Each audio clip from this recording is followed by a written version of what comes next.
Alrighty then, folks, welcome back once again. You know, there's been a lot of talk on the Facebook groups about how do I fix cracks in my finish on my guitar. How do I do drop fills, or, you know, how do I do it? What do you do? What's the first step? That's what this video is going to be about. And I want to show you how I do it, the way I do it on this crack back here. Now, the last video, if you remember, I took a razor blade and scraped that crack and just dropped a few drops of thin viscosity CA glue in there, and then just stomped right there on it until that glue sets up. And it's set up now. I'm going to show you that. But first, before we start, if you remember I think it was the last video. I make so many videos, man, I can't remember too good. The last video, if you remember, we laid a heavy, well, right here it is, a really heavy level down here, right in the very center of the fretboard. I'll just do this. I'll get you and bring you over here because I got to hold the camera down here and show you.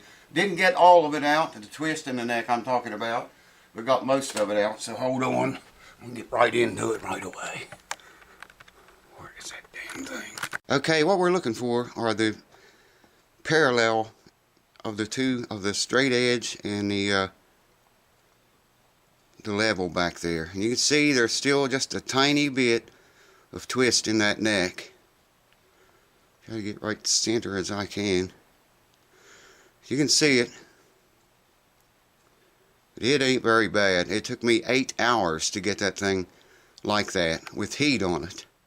8 hours, a whole lot of heat, and I was starting to worry a little bit about, you know, that much heat on there for that long of a time period. But it's okay. It didn't dry the board out no more than, you know, the 8 hours or what I had it set at. It didn't dry, you know, we're going to linseed the board and everything anyway. But anyways, I wanted to show you that because that is a great bit of difference there. It's still not 100%, but it's pretty dang close. Alright, I'll get you and bring you over here. Get rid of that. And we're going to go work on this crack back here. Hear that? I'll show you the way I do it. Hold on. I got to get really close to see with these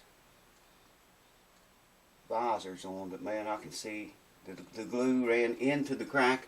There's a little bubble over here where the finish had pulled away from the wood, and glue, that thin viscosity CA glue ran under there into that bubble. That's good, but you can see it, and you're always going to be able to see it a little bit, just like the crack. But we're going to seal it. It's sealed now. We just want to, hear that? We just want to smooth that over where your eye doesn't get sucked down there so bad right off the bat. And I'm going to start with this razor blade, but I probably will go back to sandpaper. I don't know, this seems to be working okay for the time being. I guess that's in the picture, yeah. And like I said before, you always want to angle your razor blade, pull it across a piece of metal, put a burr on the edge, and then scrape with that burr facing the way you're scraping, and don't scrape straight up the crack. Turn that razor blade a little bit. That allows that blade to slice, that burr to slice right through the finish or the wood or whatever you're working on.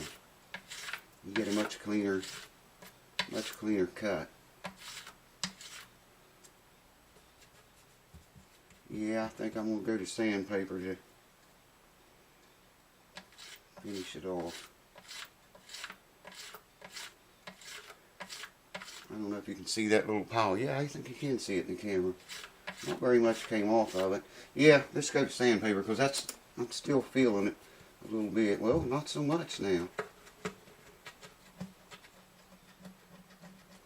Place back there farther back than I had been scraping, right there. Yeah, okay, let me go get some, probably going to use 1200 grit, 1500 grit, and 2000 grit. I think is what we're going to do. And then we'll use the chrome polish to buff it back up. And I got to go gather that stuff up. Hold on. Alright, I'm going to wipe down here just a little bit first. Just make sure it's a little bit clean. Alright, I got 3 sandpapers out here. I'm going to start with the 1500 grit. And just going to lightly use the end of that, flat end of that eraser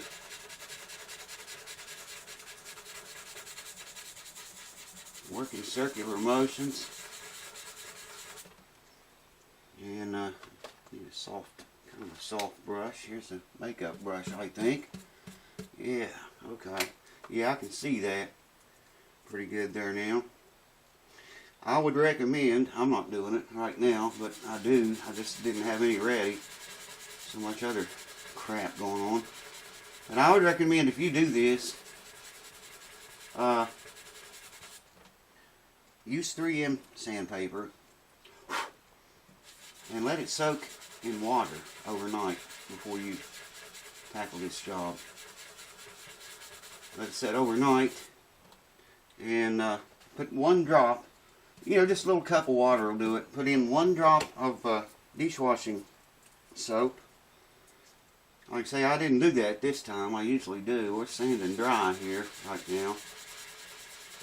And I get down to almost where I want and switch to that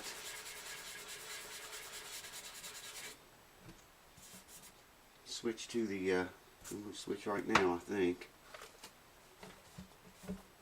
Yeah. That's much better. And switch to the 2000 grit here now. It'll be even better than that. At least we hope. We certainly hope, don't we? Small circular motions does the trick.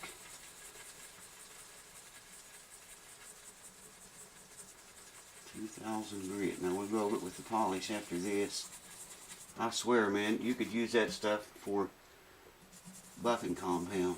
You could get by with it. Now when you go over it with your a little light with the lighter sandpaper, you may want to go out a little bit bigger each time to blend that in with the. I hope you can see it. Yeah, you can see it good on the camera. Go out, you know, a little bit bigger, and if I was going up to 2500, I'd go a little bit bigger than that to blend it in with the outer work. Make it look as nice as it can look.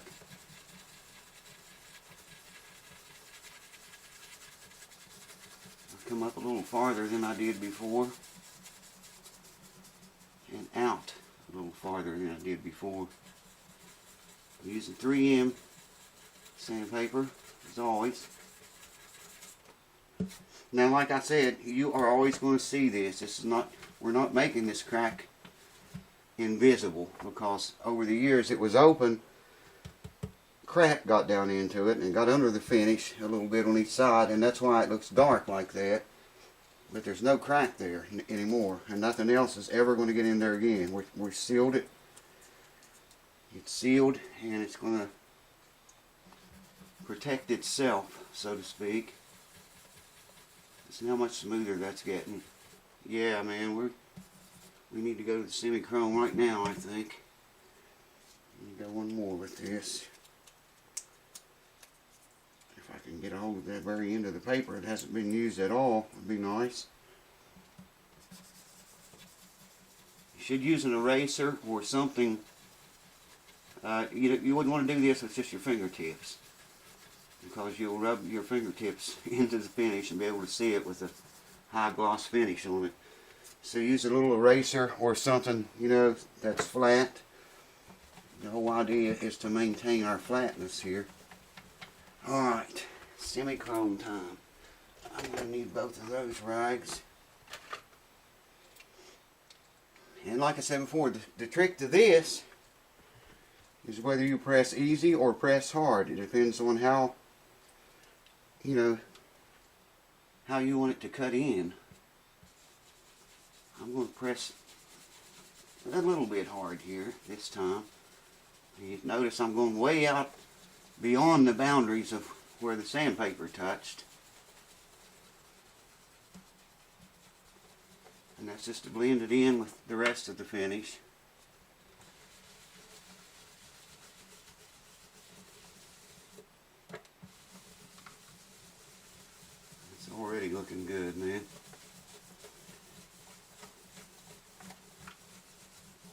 Oddly enough, that bubble there that the NCA glue ran under is a little bit harder to see now. Blend it in. I want to do that again. And this time I'm not going to push nearly as hard as I did that time. And probably go even bigger area, cover an even bigger area.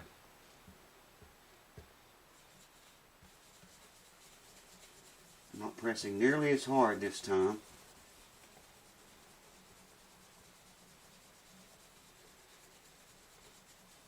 You're still going to see it because of the dirt and the elements that got in there under the finish where it was cracked. There's nothing you can do about that. That stuff is in there. You'd have to strip the whole guitar and refinish it to get rid of that. And then the guitar's got all these other little cracks in the finish from that damaged area that we repaired. No way to fix that. You just have to strip it and refinish the entire thing. I used to do that a lot. I haven't done it since my buffer blew up and then my air gun blew up. I don't remember which one went first. I have 2 more airbrushes. One's brand new, but it's cheap. I just don't think I could make myself use it on a guitar job, you know. I'm going to go one more time now and go very lightly. And we'll be ready for polish, man.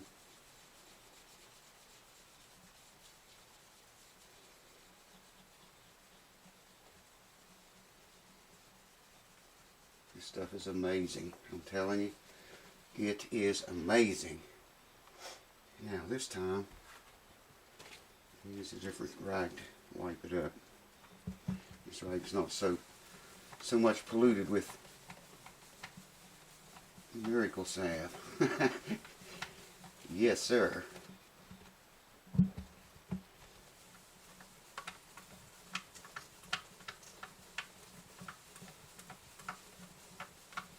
And this crack will never be a problem again. Never again. It won't let any elements in. It's glued. It wasn't through the wood, by the way. I mentioned that before, I think. But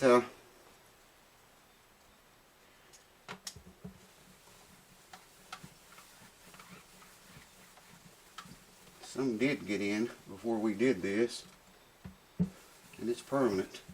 You're never going to come out. Now when I am finished with this guitar and I buff it by hand, that will look way better than it does now, but it really looks good right now. Get the light to glare on it, I can see it better. So let me get the camera, I'll bring you over here and show you. Hold on. Alright, check that out, man.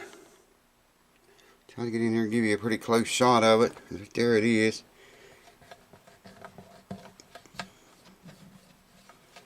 You can still feel it a tiny little bit with your fingernail, but it's nothing compared to... And look at that shine right across it. See what I mean? The rest of the guitar needs to be buffed too, but... And this little area right here, that's the bubble I was talking about that the CA glue went under. So that's sealed and flat, feels good, taken care of, never be a problem. Ever again, as long as the humidity is maintained on this guitar. By the way, I should mention, if you use CA glue and you ever do this, don't spray it with accelerator. That's why I had to stop on the other video. Filled it up with glue. I had to just let it dry naturally. And accelerator makes that CA glue turn white. And that doesn't look very good. I mean, you'd see it way more than you see it right now if it had turned all white. So don't use accelerator. Just CA glue, thin viscosity, let it dry. And sand it or use a razor blade. And here's the final look. They look way more better than they did with all that tarnish on there. Let's see if I can zoom in a little bit for you here. These frets are very rough. I don't know if you can see that or not. They came from Gibson factory like that, because these frets down here at the sound hole have never been played on, and as far as I know, the frets have never been dressed. Check that out, man. I can put a macro lens on and show you. Come on. This wide angle lens does not like close-ups. See those scratches and those file marks is what it is. It's the way they did it in the 70s, I guess, whenever this guitar was made. Here's the frets that were worn, that have a little bit of wear, you see. That's the 3rd. 4th is okay. 3rd, 2nd, and 1st. They're not that bad right now, but you know, it should be dressed before much longer. Next video, we're going to shave this bridge down, man, and check the crack out again. You feel nothing now. Very, very little bit. Looks good. Looks way better. This is the bubble I was talking about. The CA glue ran under it. Yes, you're going to see it, but and this black stuff is just where elements, dirt and polish and crap got in there over the years. You can't get it out, but it's sealed in there now, and the crack won't get any bigger or collect any more elements. So there you go. Done pumped out another one. Woo! Boogity bop.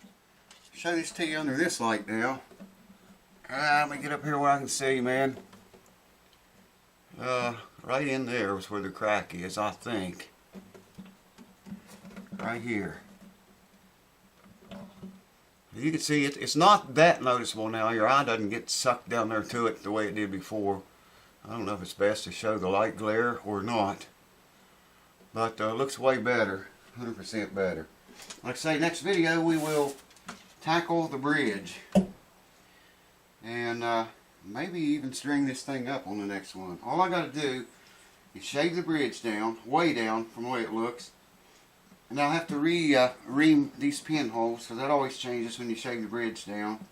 I've already made a, I'm pretty sure, I hope he told me that he wanted a tusk saddle. I hope that's what he said, because that's what I made. I'll make a bone one though if he said otherwise. But the old saddle here, it's really small, man. Very tiny. I'm not going to even fit in that bridge slot. Well, yeah, but it'll go down in there and I can't get a hold of it to pull it back out. The saddle's so small. And that's the whole idea of shaving the bridge, to expose more saddle. Okay, then we put a taller saddle in. We'll still have to take it down to get the action down. The action down to about the 10th and 12th fret is going to play like an electric guitar. At about the 12th fret or the 14th body joint fret, it's going to quickly rise because of the way this is sunk in here, and just a whole bunch of bad things. You know, the guitar needs a neck reset. I mean, you can only do so much. And this is going to be a different kind of setup than you normally see me do, because when you do this, your neck relief, I'll explain all that in the next video. Cheers. Thanks for watching. See you soon. Cue ball videos coming up any day now, so watch for that. Cheers.